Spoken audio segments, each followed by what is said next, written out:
I'm going to show you how to put together and use the Gourmia GSJ300 wide mouth whole fruit slow masticating juicer. Now that's a mouthful to say, but let me show you how to put it together first. First of all, you have your base. Your base is pretty heavy.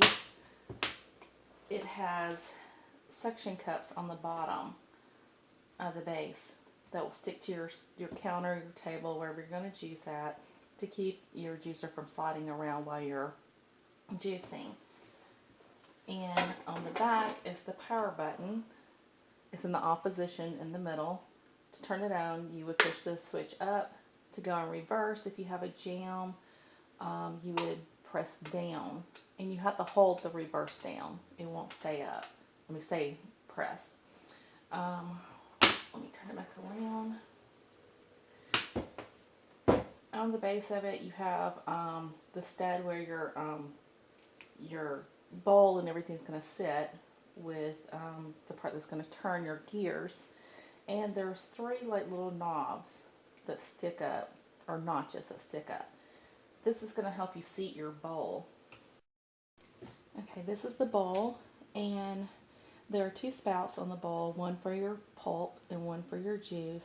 And the juice has like a little sealed cap. You can see the little seal inside. You just pop it up to open up the flow of your juice from the basket into your container. There's three notch cutouts on the bottom that the little notch studs on the base are going to fit up into to hold it into place. And one thing I want to point out is, notice this little red dot that is on the bowl. This is going to be important in lining up the rest of the components of your juicer. So let's go ahead and set this down on here.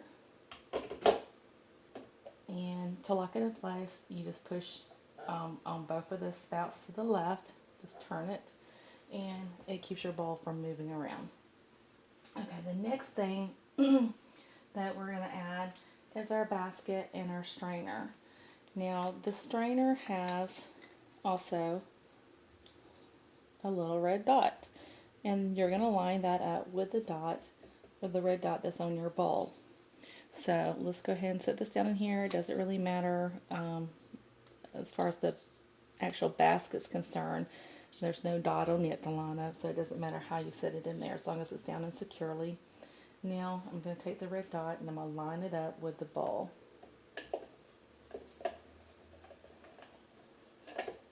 And I want to make sure it's seated down into the bowl securely. Okay, the next thing we're going to put in is the screw, and it's pretty heavy. This is what is going to squeeze and mash all the juices out of your fruits and vegetables. There's a little stud that sits up in the top that's going to fit up into your hopper. On the bottom, this is what's going to fit down over the stud that was coming up at the bottom of your base that I told you is going to turn all the gears.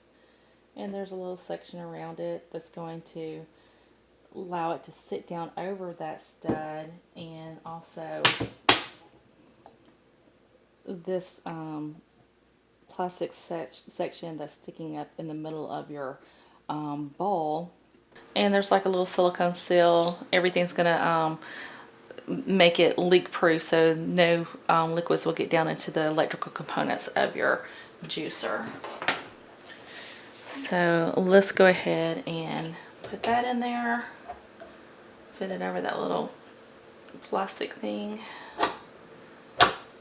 and you can hear it kind of drop into place, and you just want to make sure it's down in there good. And then it's not moving. Okay, the next thing we're going to add is the hopper, and the hopper is what you're going to feed your fruits and vegetables through. It's pretty big. It's wide mouth. There is a red dot on the hopper that you're going to line up with the red dot that's on your bowl. So let's set this on here.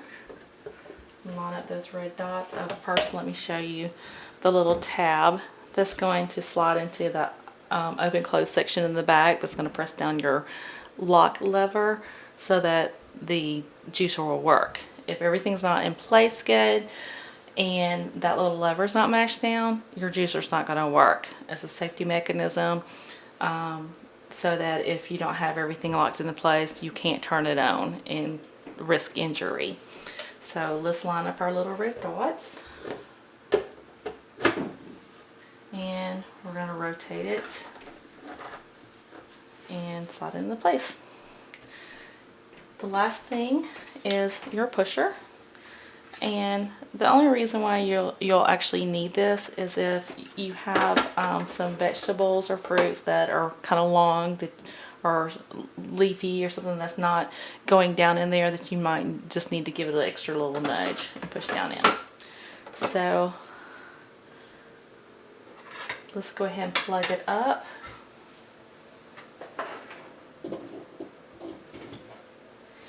And we have 2 pitchers that it comes with, and they're both exactly the same. They have measurements on the side that goes up to 5 cups, and it also has it in milliliter measurements. I'm going to set this one under my pulp side. This one, there is a little strainer that will fit down in either one of these. It's like a little guide that'll keep it in place. That's in both of the pitchers. I'm going to put this one on my juice side. That way when I get ready to pour my juice into my glass, I can pour it like this, and it can catch any other little bits that might have escaped through your strainer basket to keep it from getting into your glass. So it's just another extra strainer.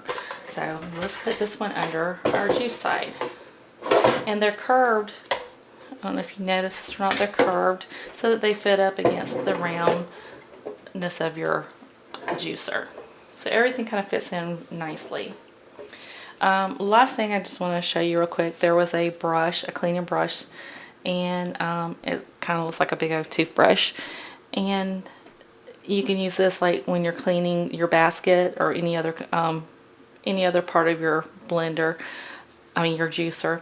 The bristles are stiff, but they're still kind of soft. They're not like steel, so it's not going to damage anything. And there's like a little, almost like a little screwdriver shaped tip on the end of it, I guess, so in case you need a scrape. But I'm going to set this to the side. We don't need this right now. I've already got some vegetables and fruits chopped up, ready to go. I'm going to juice some carrots, oranges, and ginger. 2 pounds of carrots, 2 oranges, and about 1 inch of ginger.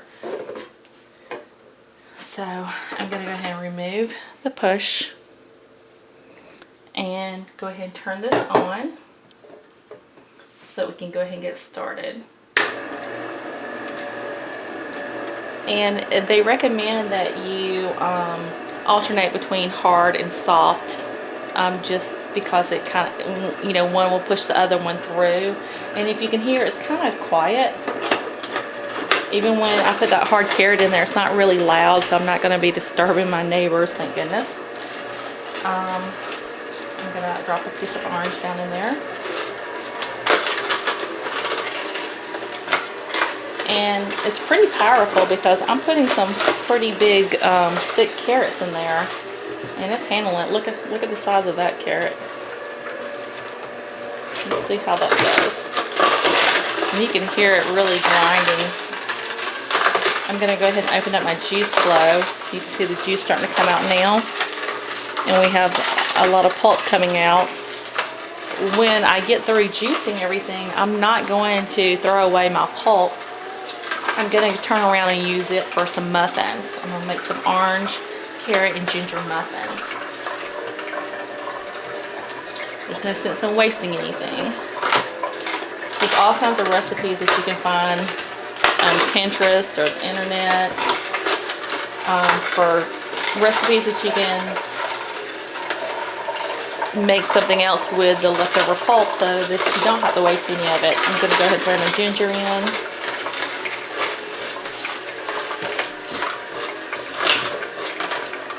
This is a pretty powerful juicer.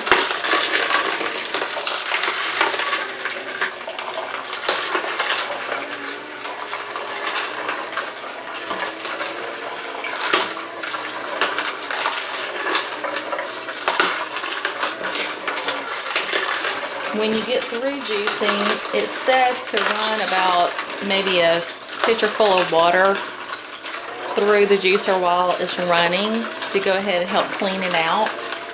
I would recommend cleaning your juicer right after you get through, because there's nothing worse than trying to get dried on pieces of vegetables and fruit out of a strainer basket.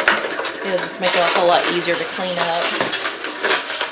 I'm going to put this whole orange in here. Let's see how this does. Oh, don't have to use the pusher. There it goes.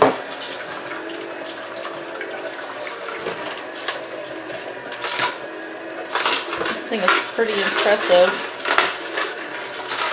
This is the first masticating juicer I've ever had. I've always had like the ones that are really fast.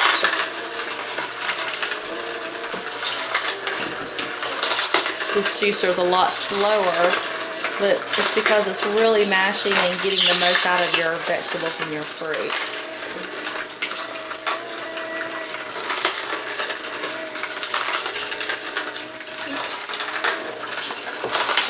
And I'm starting to fill up this little pulp basket.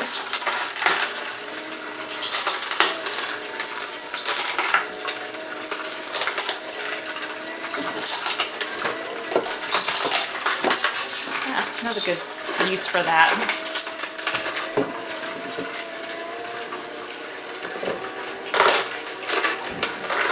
As you can see, it's getting a lot of juice out of these carrots and oranges. That's 2 pounds of carrots, and I'm not even through yet. If you try to do this on a regular juicer, you'd probably have about that much. Where my carrots are, you probably have that much. I've never got this much juice out of vegetables and fruit before. This is fantastic.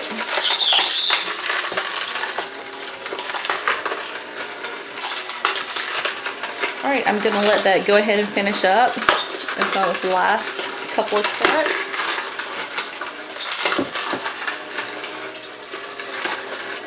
It's really simple to take apart. You just pretty much reverse the process of how you put it together. It's dishwasher safe. You can take it all apart, put everything except for the base, of course, into your dishwasher. I would put it on the top shelf. I wouldn't put it on the bottom shelf just because you don't want it all scratched up, the plastic all scratched up. And of course, you can wash it with just soap and water, warm soap and water. If you want it to stay pretty and shiny, I would probably wash everything except for maybe the basket just in soap and water, because when you put it in the dishwasher, you know, it kind of takes a beating and may eventually dull your plastic. It won't be as nice and pretty as this. Alright, everything is done. I'm going to pour some in a glass.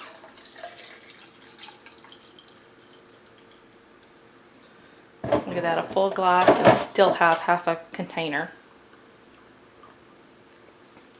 It tastes delicious. And like I said, you just take it apart the same way. I'm going to leave mine together because I'm going to run some water through it. Okay, now I'm going to run some water through it so we can see how clean that gets it. Turn it back on.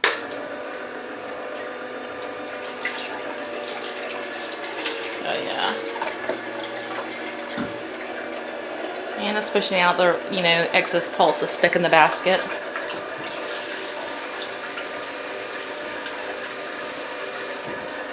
Run a little bit more through.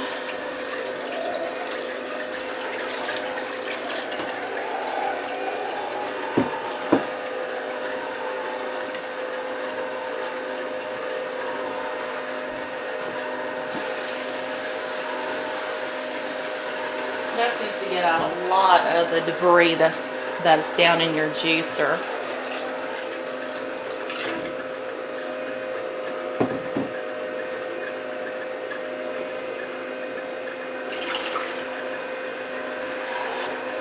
So that's going to help a lot on the cleanup.